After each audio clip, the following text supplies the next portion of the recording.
Lymphoma. Lymphoma.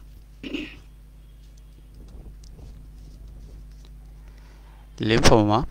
What causes lymphoma to develop?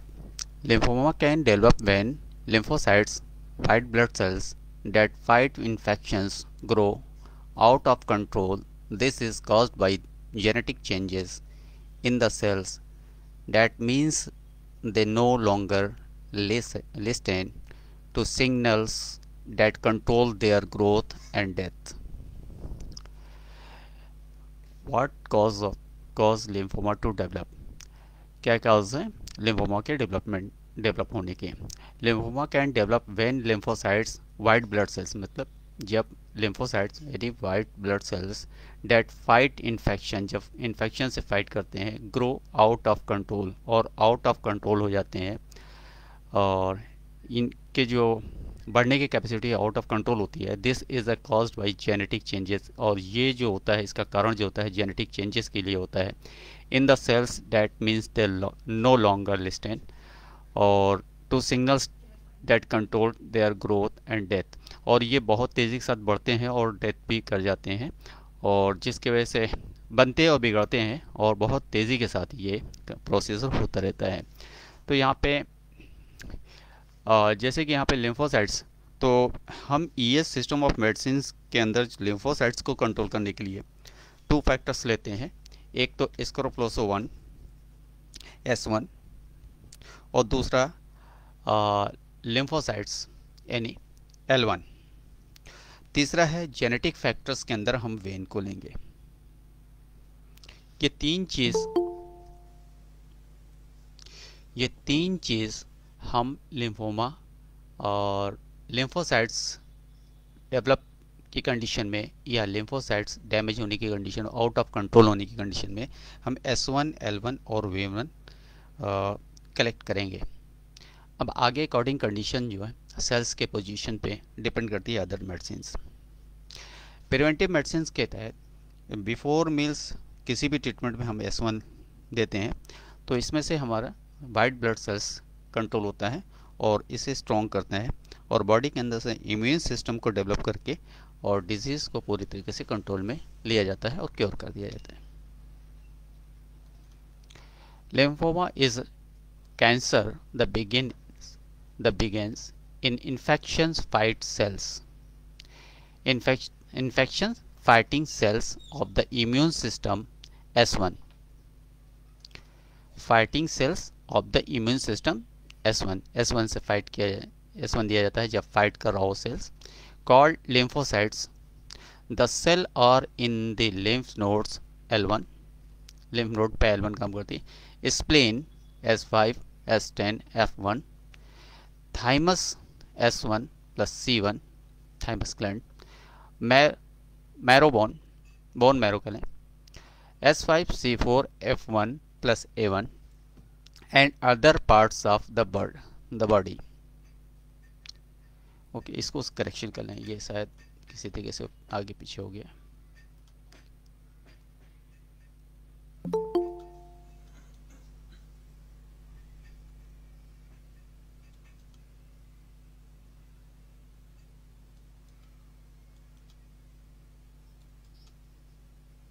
ये हो गया बोन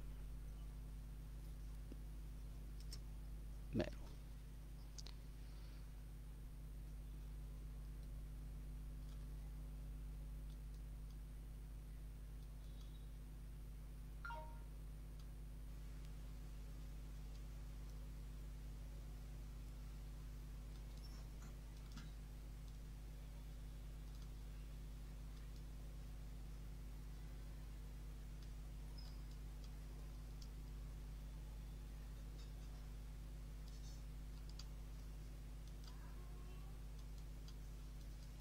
हो गया सही.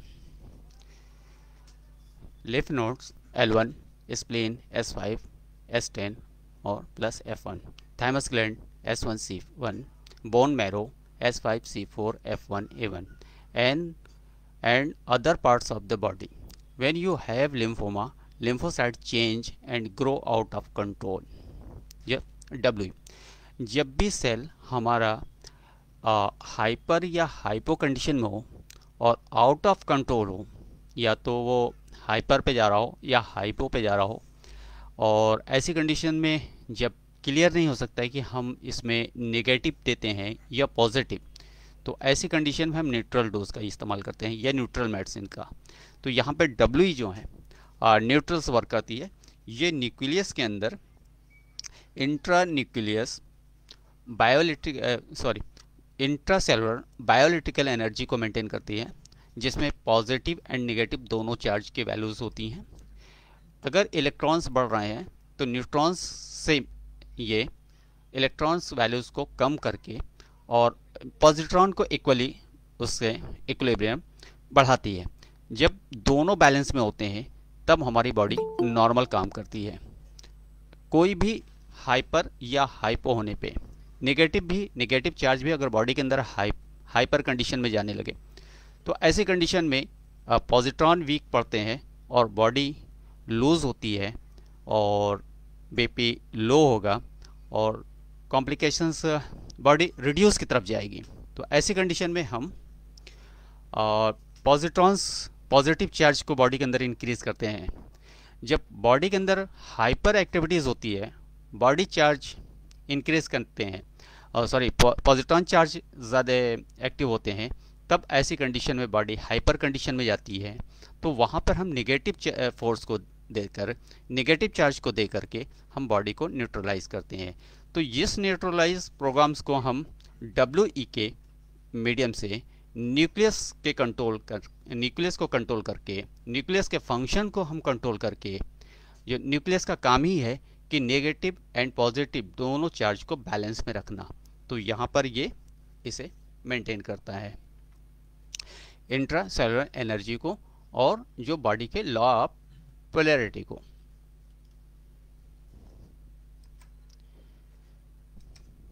ठीक है। लिम्फोमा लाइक दिस, ये लिम्फ नोड्स हैं, स्मॉल छोटे छोटे, जैसे ग्रीन पीस जैसे, और स्ट्रीम्स क्रैम्प स्ट्रीम जैसे हैं। लेपर्ड ये रेप्टाइल जो छतों पे या फिर किसी बुशेस पे चढ़ती हैं, बेल प्लांट्स, तो ये ग्रीन स्ट्रीम्स होती हैं इसकी। इसी टाइप से ये लिम्फ नोड्स हैं, लिम्फ वेसल्स हैं। ये बॉडी के हर सरफेस में पाए जाते हैं। कैंसर यहीं पे डेवलप होता है, इसी पोजीशन पे डेवलप होता है। Lymphoma that starts with dark skin and red rash. ये लिम्फोमा स्टार्ट जब होता है with dark skin and red rash, skin dark होती है और रेड रैश इस टाइप से डेवलप होते हैं। Overview of lymphatic system, thymus glands, lymph vessels, tonsils, lymph nodes के अंदर arteries, blue colour veins, green lymph vessels, red arteries, blue vein, green lymph vessels. Explain lymph vessels. Lymphoma, same condition. Infected lymph nodes, pink color, green active and healthy lymph nodes. Healthy bodies, lymph nodes and lymph vessels. Lymph nodes, necks, throats, armpits, green colors and normal condition, and violet color, red with reddish, that infected lymph nodes. Lymphoma like this inflammations on the neck. Lymphoma is a cancer of the lymphatic system which is part of the body's germs fighting networks. The lymphatic systems include the lymph nodes, lymph glands, spleen, thymus gland, and bone marrow. Lymphoma can affect all those areas as well as other organs throughout the body. Lymphoma can affect all those areas, सभी areas पे, as well as other organs, और साथ में दूसरे भी organs को throughout the body, और body के जो बाहर भी हैं, जैसे कि स्किन हो गया, और स्किन के साथ साथ ईयर हो गया, आईलिड्स हो गया, नोज़ हो गई, तो एक्सटर्नल एरियाज में भी इन्फेक्टेड होते हैं, और इन एक्सटर्नल एरियाज में भी पाए जाते हैं, जैसे नेक के नीचे अगर पुश किया जाए तो ये लिम्फ नोड्स पाए जाते हैं. What are the main cause of lymphoma? There are many types of lymphoma, and some of these factors has been linked only to certain types: age, gender, race, ethnicity, and geography, family history,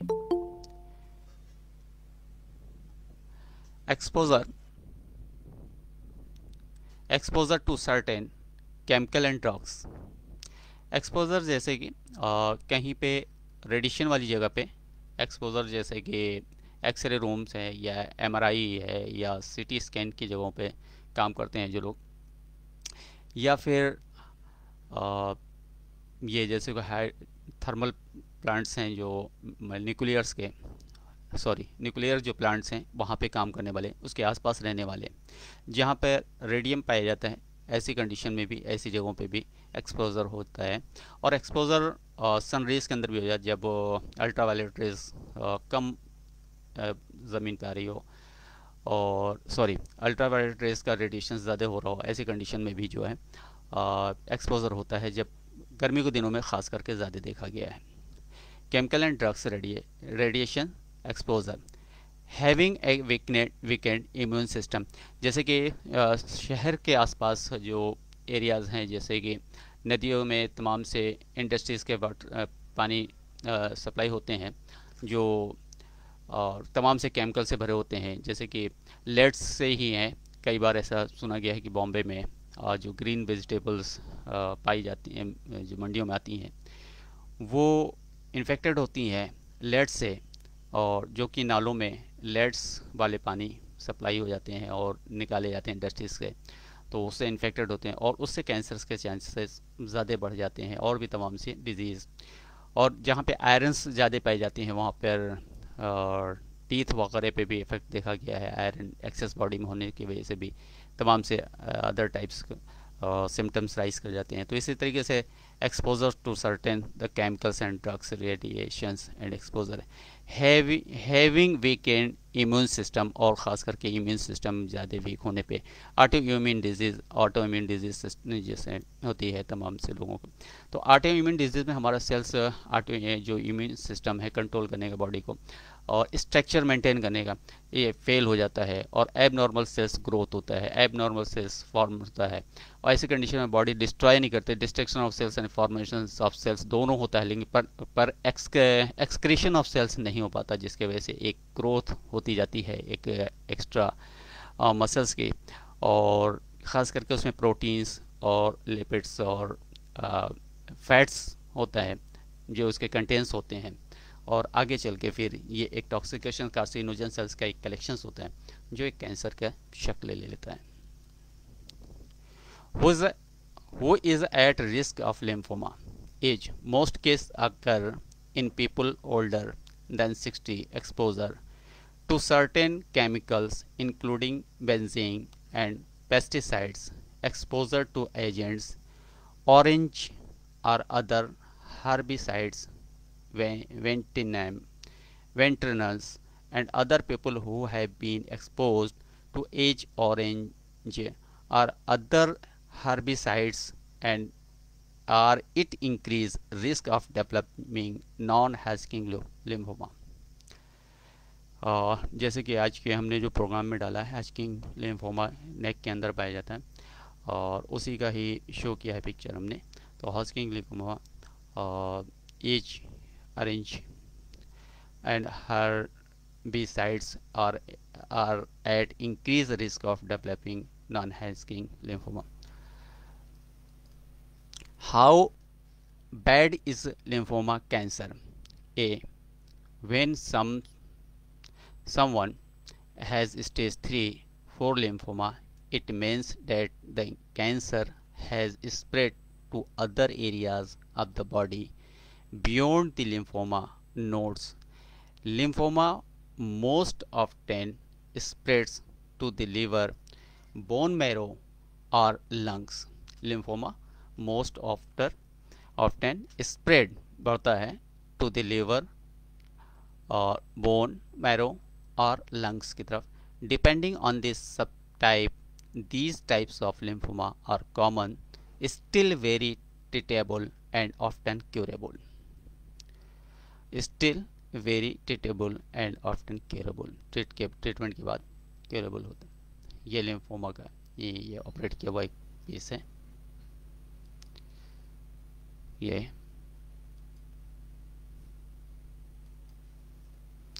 colon lymphoma, malignant lymphoma, malignant lymphoma market.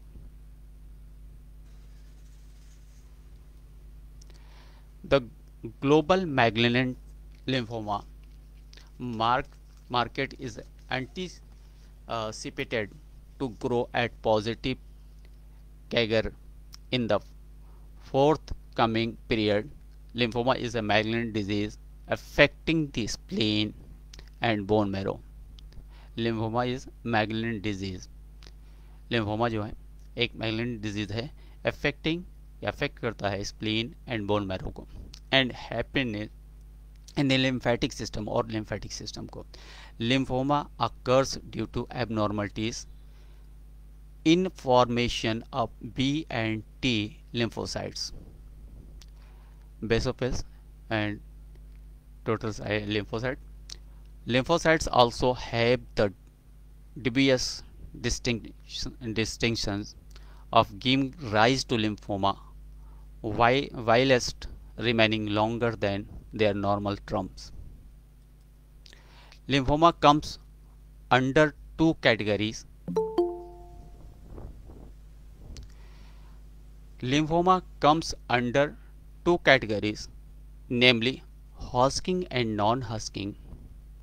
The lymphoma makes its presence felt in the lymphatic system and is called Hodgkin's lymphoma or Hodgkin's lymphoma.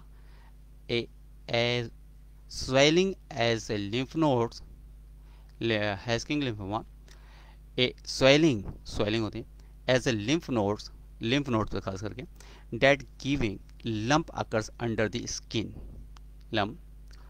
लंबा और थोड़ा सा dilate किया हुआ और skin के नीचे symptoms rise करता है, जैसे कि अभी आपने ऊपर नेक की पोजीशन में दिखा. अभी फिर से बैक जाकर दिखाते हैं. Skin is a symptoms of lymphoma. Tests is determining the occurrence of lymphoma comprise X-ray और CT scans. तो यहाँ पे पिक्चर्स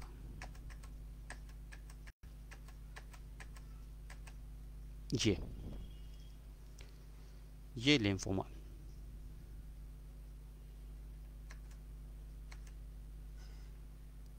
पोजीशन, ये इन पोजीशन इस सरफेस पे बनते हैं.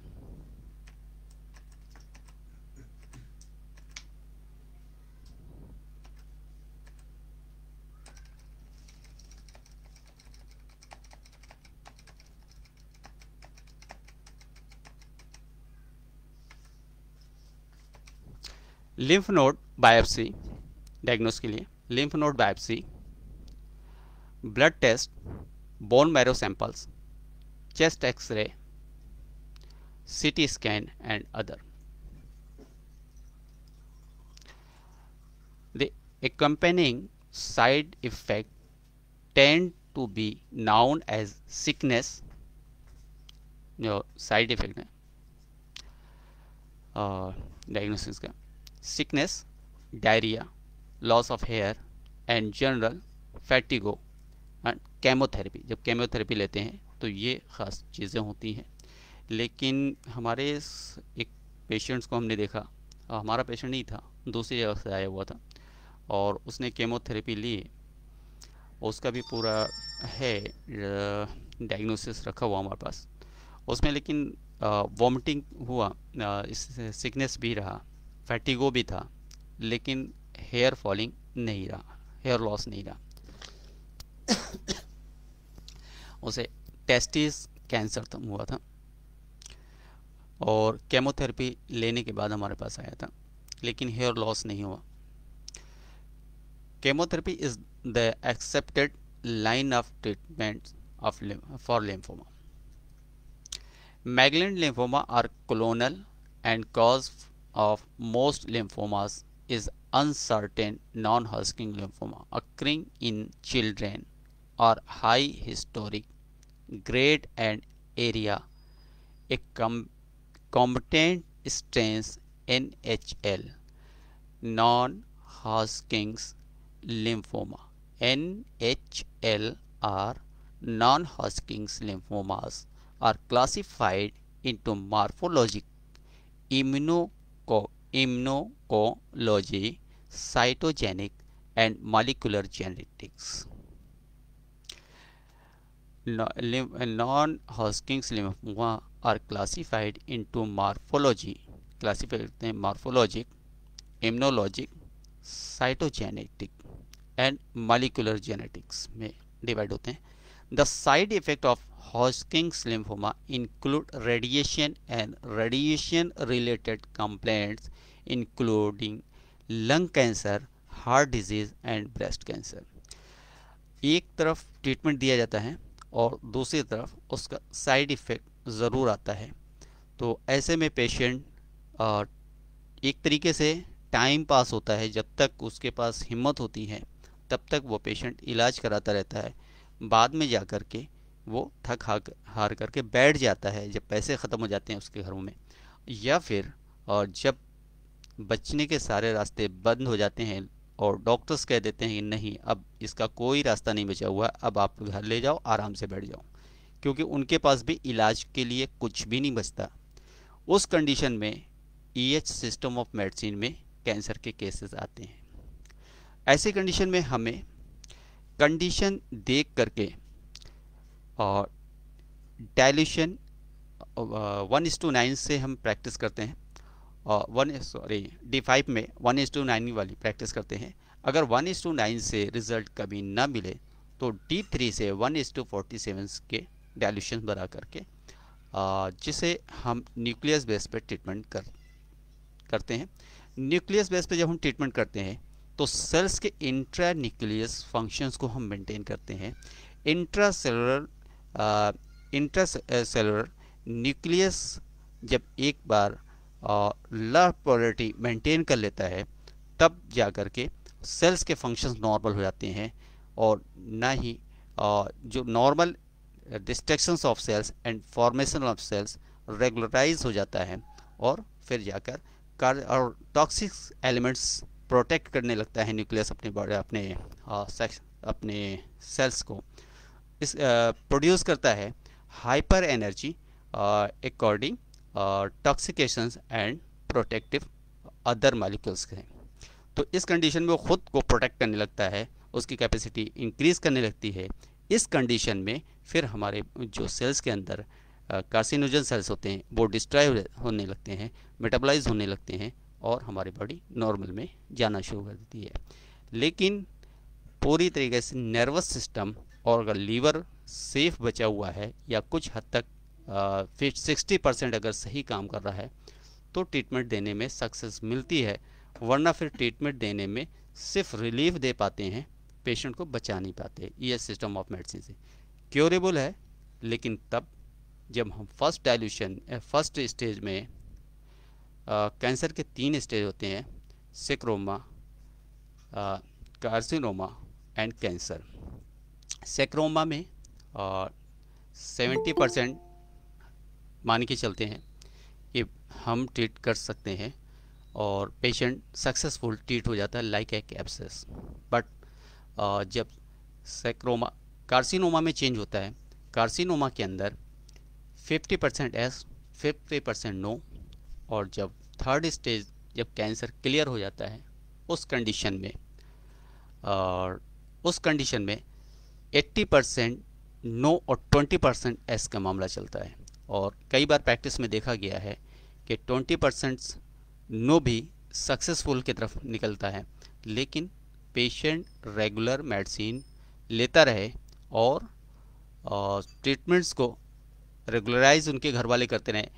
कभी कभी ऐसा देखा गया है कि बोन्स सूख जाते हैं, मामूली सा रह जाता है, मुश्किल से समझ लें जैसे कि एक वॉन्ट्स है एक ऑरेंज शेप में, लेकिन वो जब बचता है तो एक समझ ले लेमन शीट के बराबर। लेमन शीट पे भी लापरवाही करने पे वो पूरी सीवियरिटी के साथ जब इंक्रीज करता है तो फिर पेशेंट को बचा पाना बहुत मुश्किल होता है। तो इसलिए रेगुलर ट्रीटमेंट होना चाहिए और पेशेंट्स को इंस्ट्रक्शन दे के रखना चाहिए कि बीच में गैप नहीं पड़ना चाहिए मेडिसिन के अंदर। और देखा ये गया है पेशेंट्स को जैसे कि D5 में कभी प्रैक्टिस करते हैं और रिज़ल्ट नहीं मिलता है तो D3 से 1:47 के 3 डायल्यूशंस बनाते हैं, और तीनों डायल्यूशंस में से अगर पेन बहुत ज़्यादा है तो थर्ड डायल्यूशन देने से पेन कंट्रोल में आ जाती है। इसमें बॉडी की सेंसिटिविटी पर डिपेंड करता है हमारा डायल्यूशन। अच्छा, ये कन्फ्यूज़न है डी ग्रुप जो है वो डायल्यूशन है या 1:47 डायल्यूशन है। 1:47 DIL डायल्यूशन, DIL डॉट करके डायल्यूशन सिंबल दिया जाता है, जबकि क्रूड फॉर्म से स्पेजिक एसेंस की तरफ स्टेप बढ़ता जो है उसे हम डी देते हैं।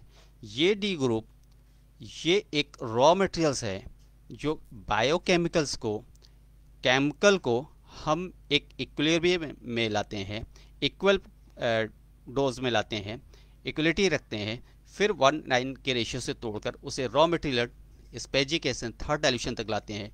फिर उस थर्ड डायल्यूशन से हम ऑइंटमेंट, ग्लोबुल्स या फिर डायल्यूशन फॉर्म में कन्वर्ट करते हैं।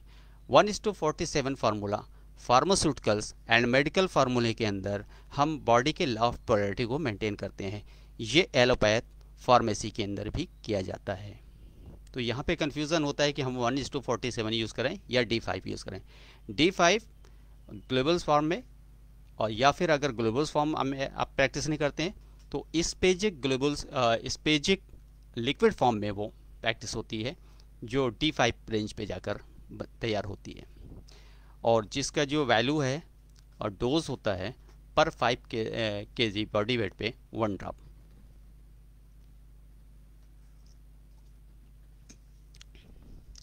Okay, the side effect of Hodgkin lymphoma include radiation, and radiation related to complaints include lung cancer, heart disease and breast cancer। तो यहाँ पर रेडिएशन से जो साइड इफ़ेक्ट्स होता है, लेकिन हमारी जो मेडिसिन, जब हम मेडिसिन देते हैं तो होल बॉडी के ऑटो इम्यून सिस्टम को कंट्रोल करते हैं जो S1 से करते हैं, और रिलेटेड ऑर्गन्स डिजीज़ से हम रिलेटेड फिजियोलॉजिकल मेडिसिन जैसे S ग्रुप हुई, अगर लीवर है तो S5 लेते हैं, अगर हार्ट की प्रॉब्लम है तो S2A3 आ जाता है। इस तरीके से तमाम ऑर्गन वाइज, जैसे कि ब्लडर की है तो S2C2 होता है, और स्प्लीन है जिसमें हम S10C10 यूज़ करते हैं। तो इस तरीके से ऑर्गन वाइज मेडिसिन है। और कॉलोनियल अगर कैंसर है तो स्मॉल इंटेस्टाइन में S10C10 या S5C10 यूज़ करते हैं, लार्ज इंटेस्टाइन में S5C15 या S10C15 यूज़ करते हैं। तो इस तरीके से ऑर्गन वाइज, सिस्टम वाइज हम मेडिसिन का चूज़ करते हैं। तो यहाँ पर जब हम ट्रीटमेंट देते हैं तो होल बॉडी ट्रीटमेंट होता है। इसका अगर किसी बॉडी पे और साइड इफ़ेक्ट किसी मेडिसिन का पड़ा हो या किसी डिजीज़ का पड़ा हो, तो जब हम एक जगह पे सेल्स का ट्रीटमेंट कर रहे होते हैं तो दूसरा सेल्स ऑटोमेटिकली वो रिपेयर हो रहा होता है।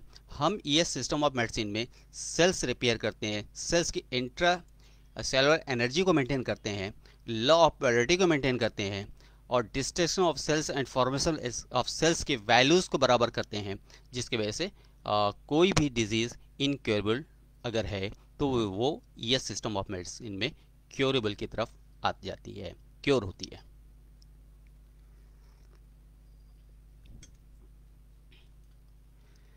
The drive factors for malignant lymphoma markets include growing incidence of lymphoma happening across the global, with US and Canada alone accounting for nearly 6 million suffering from lymphoma। US और Canada में 6 million लोग सफ़र कर रहे हैं lymphoma से। R&D efforts to giving growth to lymphoma markets with drugs discovered have some as major bone to market growth. Segmentations of malignant lymphoma market by type includes malignant lymphoma and non-Hodgkin lymphoma. By application, the market include chemotherapy, radiation therapy, immunotherapy, stem cell therapy, and others. Segmentations of malignant lymphoma industries by geography includes North America and America, Europe, Asia specific, ME and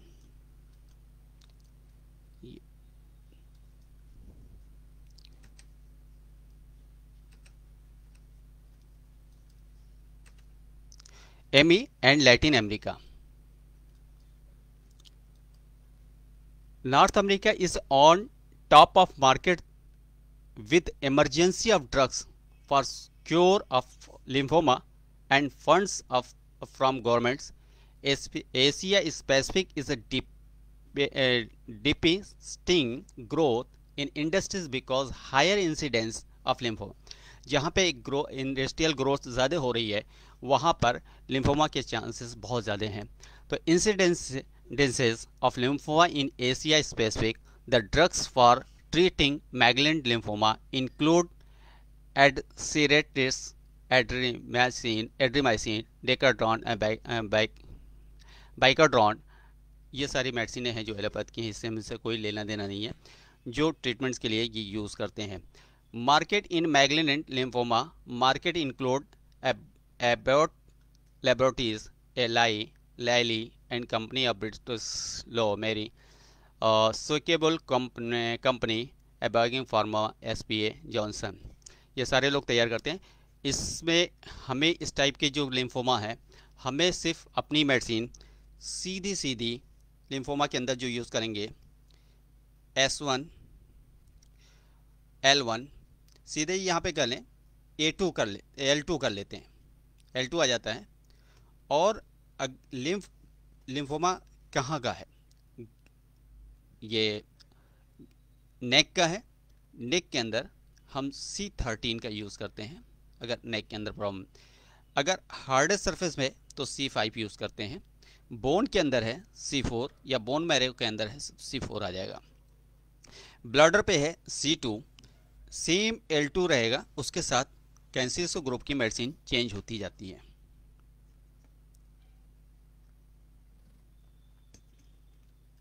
तो C2 कहाँ पे है? Bladder में चाहे वो किसी भी type का ब्लडर है, गॉल ब्लडर, यूरिन ब्लडर या यूट्रस के अंदर भी यूज की जाते हैं। S2 और C2। किसमें सर जी थोड़ा सा और ये बस स्लोली बता दीजिएगा जी। देखिए L2 तो आप ले लें लिम्फोमा के लिए। इसके साथ अगर नेक का है, माउथ का है या ENT सेक्शन का है तो C13 आ जाएगा। ओके। अगर ये स्टमक का है तो C10 आ जाएगा। ओके। अगर ये एक्सटर्नल कोई भी मसल्स के किसी भी जगह पे बॉडी पार्ट में है तो C5 आ जाएगा। ओके। अगर ये बोन मैरो के अंदर है, बोन से रिलेटेड है तो C4 आ जाएगा। ओके। ब्लडर के अंदर है तो C2 आ जाएगा। ओके। और अगर ये लीवर के अंदर है ओके। तो यहाँ पर C10 आ जाएगा। कैसे, कौन सा? C10, C10। Okay okay. और अगर स्टमक में भी है तो भी C10 आएगा। हाँ जी। जूसे लीवर की कौन सी है? लीवर की C10, लिवर 16। C10। हाँ जी। और इंटेस्टाइन में लार्ज स्मॉल इंटेस्टाइन में C10 आएगा। ओके और लार्ज इंटेस्टाइन में C15 आ जाएगा। ओके। तो ये सारी चीज़ें हुई। और ये हम ऑर्गन वाइज टिश्यूज रेमेडीज हैं जो सेल्स को रिपेयर करने का काम करती है। तो इस तरीके से हम ऑर्गन वाइज इसे सेलेक्ट कर लेते हैं। और जो हार्डेस्ट सरफेस है लाइक स्टोन टाइप हार्डनेस है तो वहाँ पे C4 यूज़ किया जाएगा। ओपन कैंसर अगर है तो ऐसी कंडीशन में C5 यूज़ की जाएगी। स्किन कैंसर में C3 यूज़ होगा।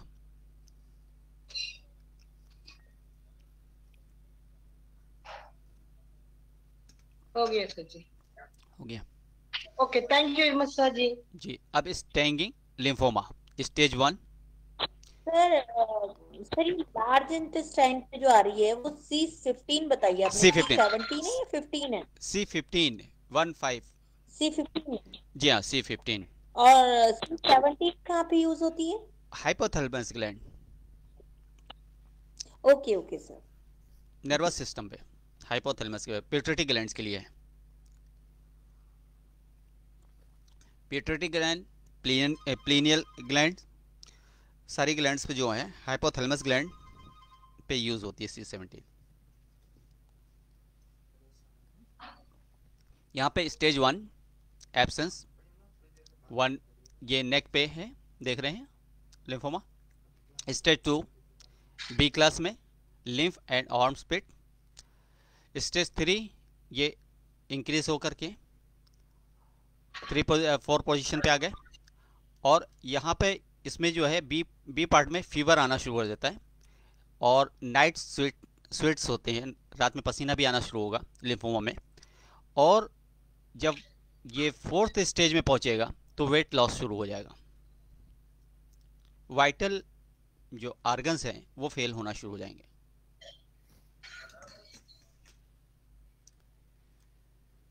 स्टेज 1 यहाँ पे एक दूसरे तरीके से पिक्चर्स दी गई है। एन एब्रॉड staging system of for lymphoma. Absence first, A B symptoms, B fever, B में ही फीवर आना शुरू करें। नाइट स्वीटनेस, एक मिनट,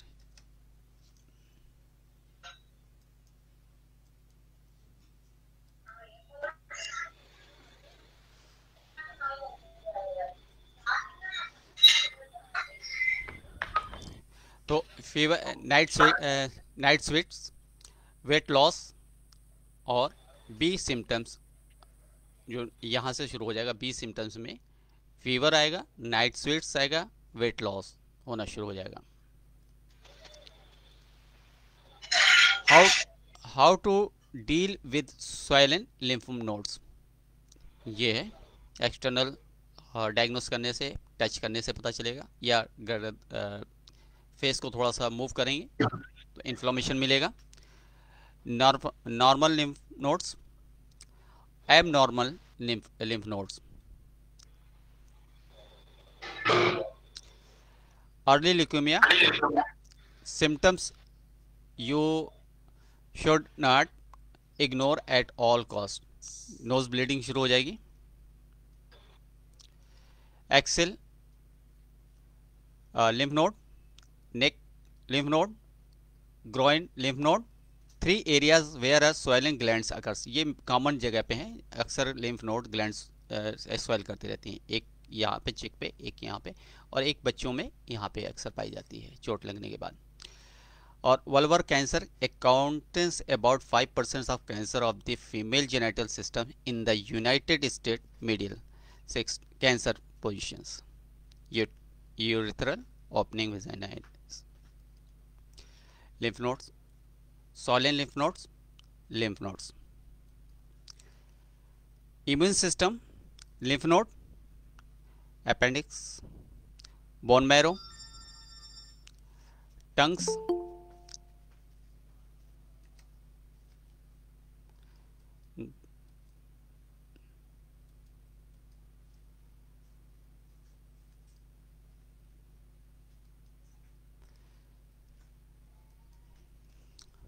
थाइमस ग्लैंड, स्प्लेन और pancreas, pancreatic tube.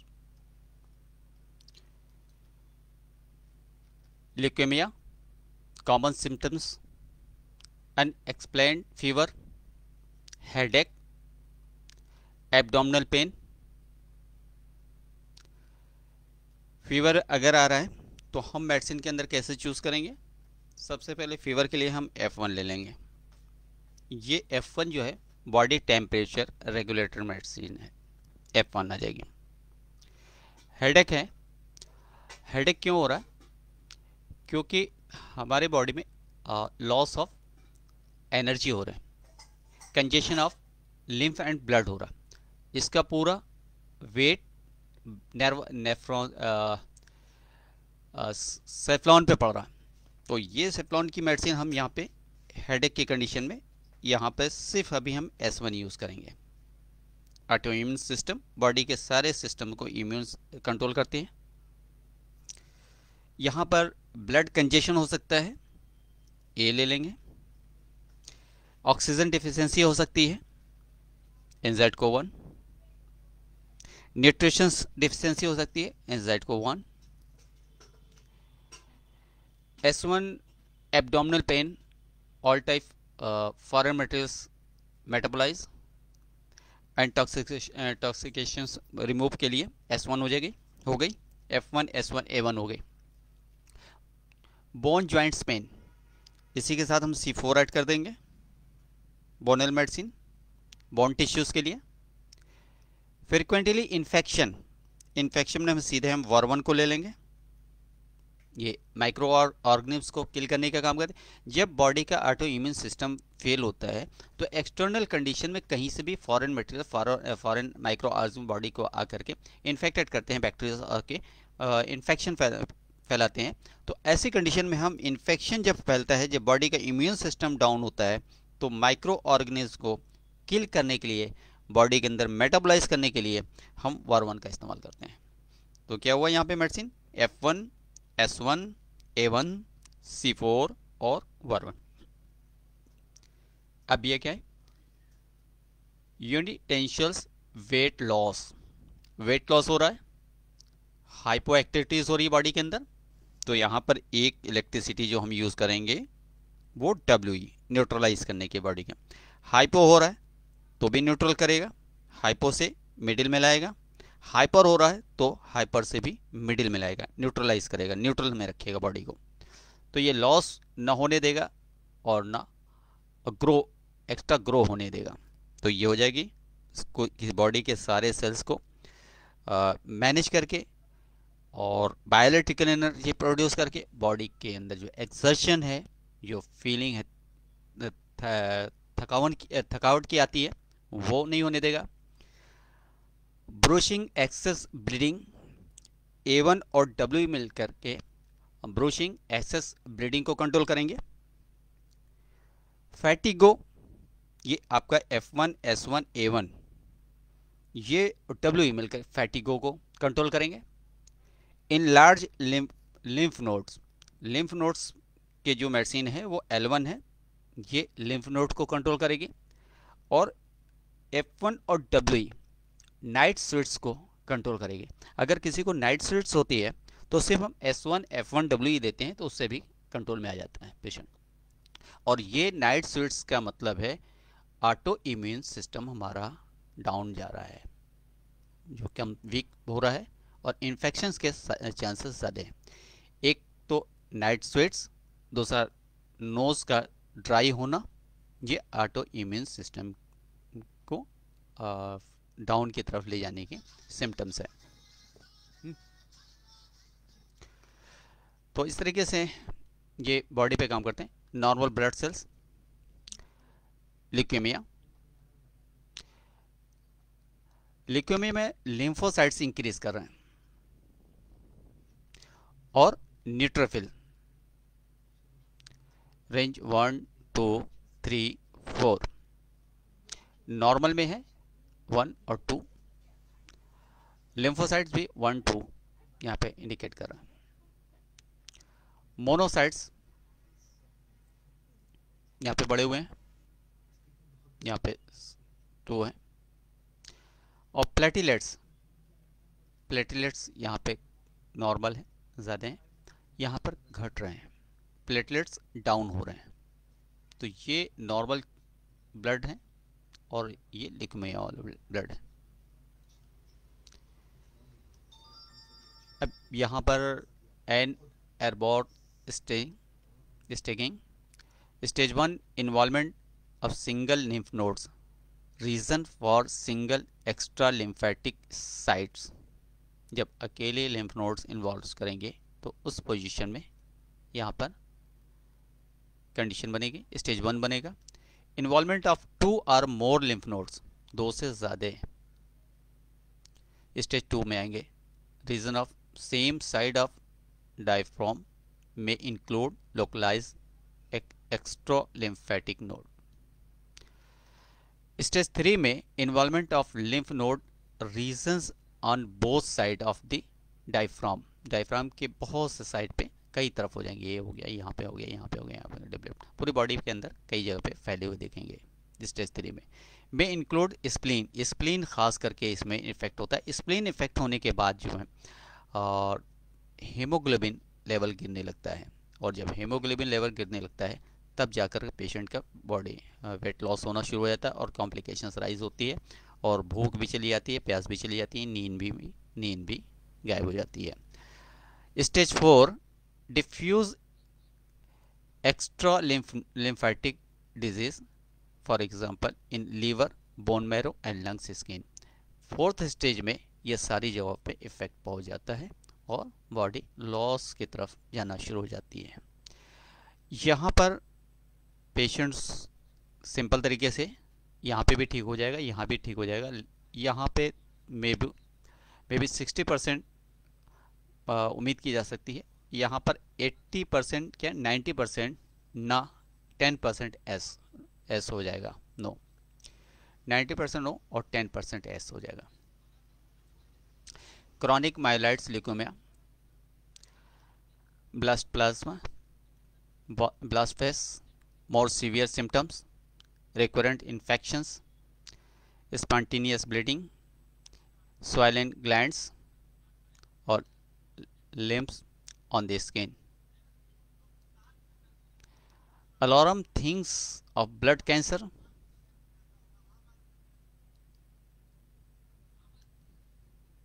leukemia, swollen lymph nodes, first night sweating, fatigue, red spots, fever, vomiting, weight loss, back pain, shortness of breath, nausea, radiation therapy and chemotherapy. Lymphoma signs and symptoms, lymph nodes enlargement, lungs cough, liver enlargements, kidney nephrotic syndromes, night sweats, skin itching, spleen enlargements, bone marrow involvement. Lymph nodes involvement पे हमारा जो treatment होगा note कर लें, बाद में इसमें add करेंगे। यहाँ पे जो अभी हमने पहले बताया F1, S1, A1, और सिंपल लिम्फ नोड पे जब यूज़ करेंगे तो C5 या C1 में से दोनों में से कोई एक यूज़ कर लेंगे। सिर्फ अकेली अगर लिम्फ नोड तक लिमिट है तो L1, S1, सिंपल तरीके से कहते हैं L2 ले लेंगे, L2 लेकर के इसके अंदर C1 कर लेंगे और WE। अगर स्टोन जैसी है तो स्टोन जैसे में हम RE का यूज़ कर लेंगे। अगर RE से पेन बढ़ रहा है तो फिर WE रखेंगे, वरना RE से बहुत जल्दी देखा गया है कि ग्लैंड्स गल जाती हैं, सबसाइड हो जाती हैं। लंग्स के अंदर फिर इसी ट्रीटमेंट्स को लेते हुए अब लेवल कहाँ पे है, अगर लोअर कंडीशन है, लोअर लोब्स में है तो S2 C2 हो जाएगा, L1 हो जाएगा, A3 और अगर सांस लेने में ब्रीथलेसनेस है तो बी कर लेंगे कंजेशंस के लिए। अगर विद पेन है तो पेन के लिए शूटिंग पेन है तो जी यूज़ कर लेंगे।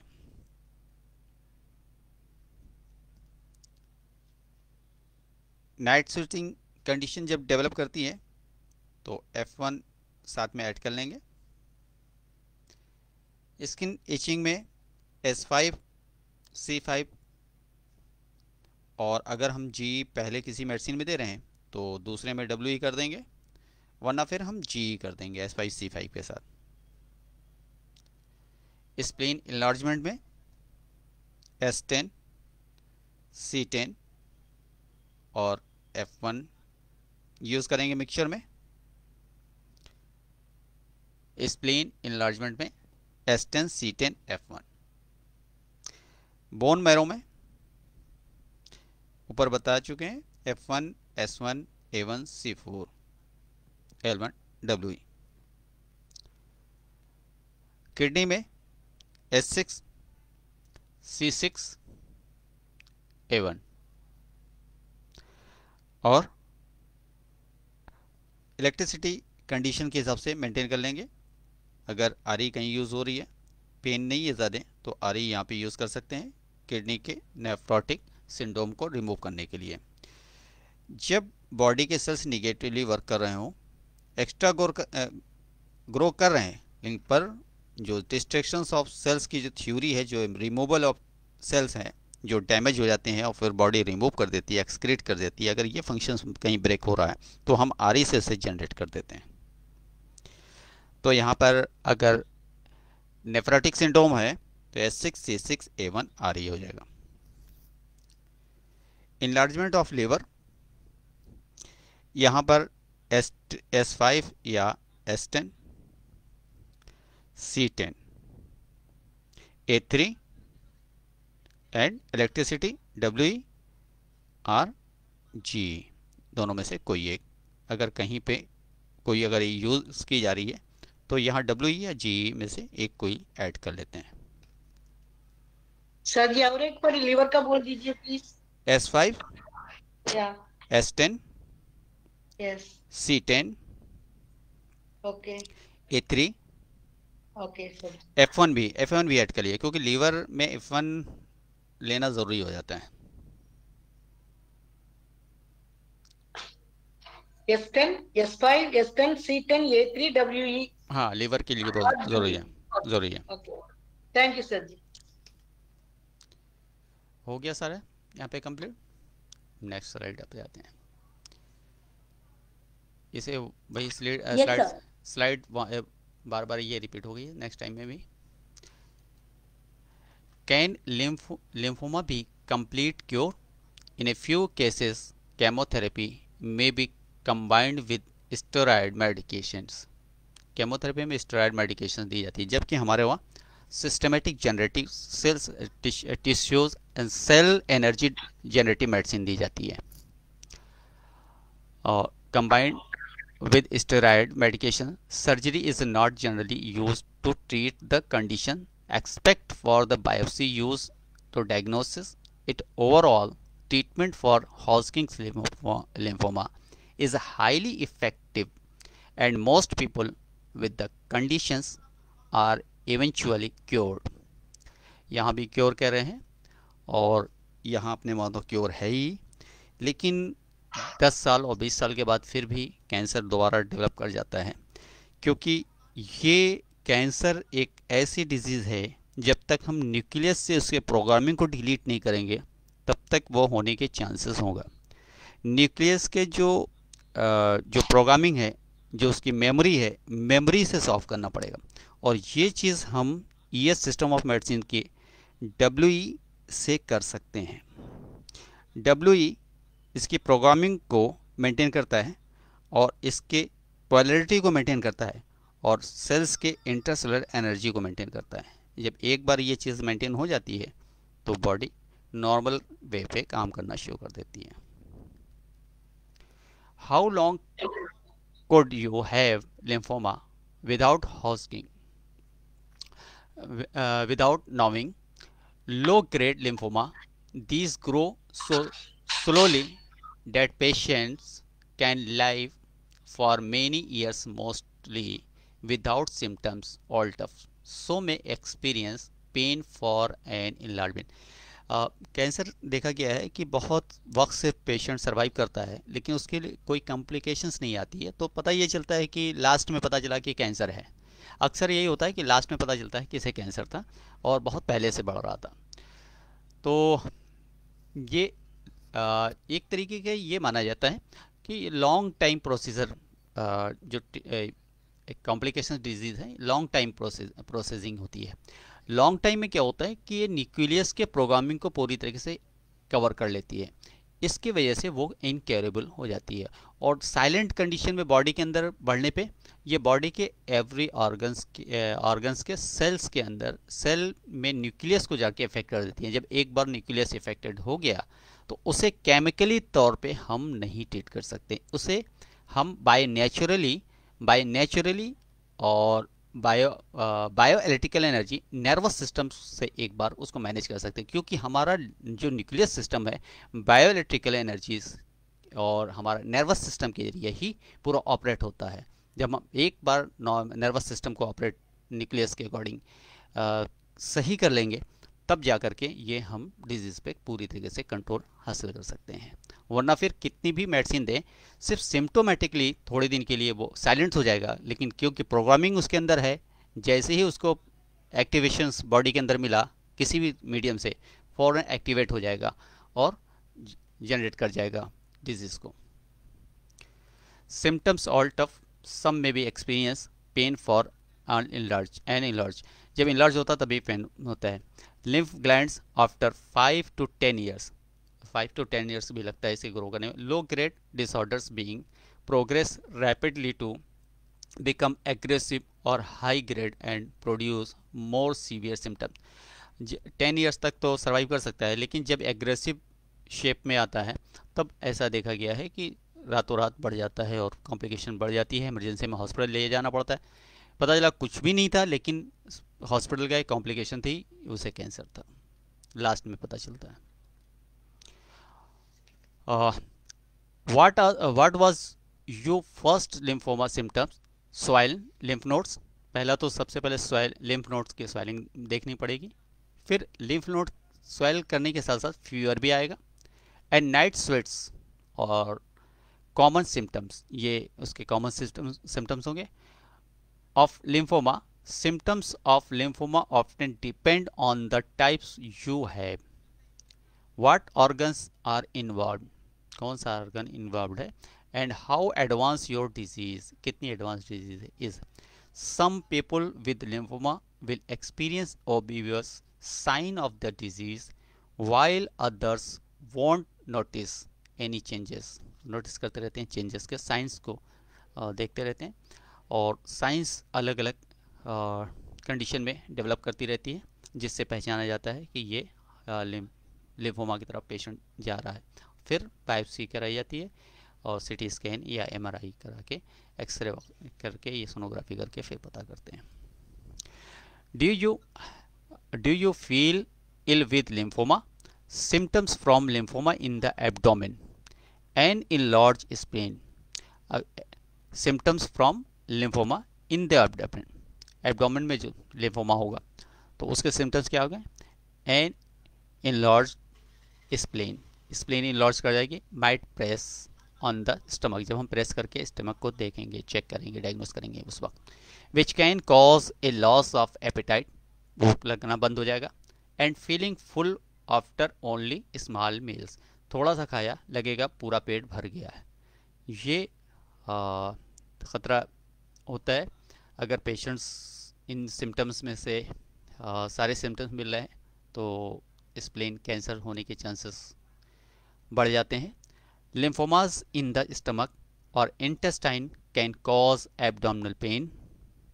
लिम्फोमा इन द स्टमक और intestine can cause of abdominal pain, pain लगातार रहेगी लेकिन समझ में नहीं आएगा। कई बार ऐसा होता है रिपोर्ट कराने पे भी, रिपोर्ट में भी कुछ नहीं आता है। लॉन्ग टाइम तक कुछ भी ना आने के बाद, कुछ भी रिपोर्ट नहीं आएगी, लेकिन पेशेंट को लगातार पेन बना रहेगा। हाँ, अगर वो इंटेस्टाइन में किसी तरीके की स्वेलिंग देखी जाए और उसकी बायोप्सी कराई जाती है, तब ये डायग्नोस होता है कि इसके इंटेस्टाइन के अंदर लिम्फोमा डेवलप कर रहा था, इंटेस्टाइनल कैंसर था। नासिया और वॉमिटिंग, नासिया और वॉमिटिंग बार बार होती रहेगी। Okay. Can stress cause lymphoma? There is no evidence that stress can make lymphoma और any types of cancer worse. Remember, scientists have found no evidence to suggest that there's anything you have or have not done to cause you to develop lymphoma, have or not done to cause you to develop lymphoma. It is important, however, to find ways manage stress. और यहाँ से आज session complete कर रहे हैं। हम next कल भी कंटिन्यू रहेगा ये आज।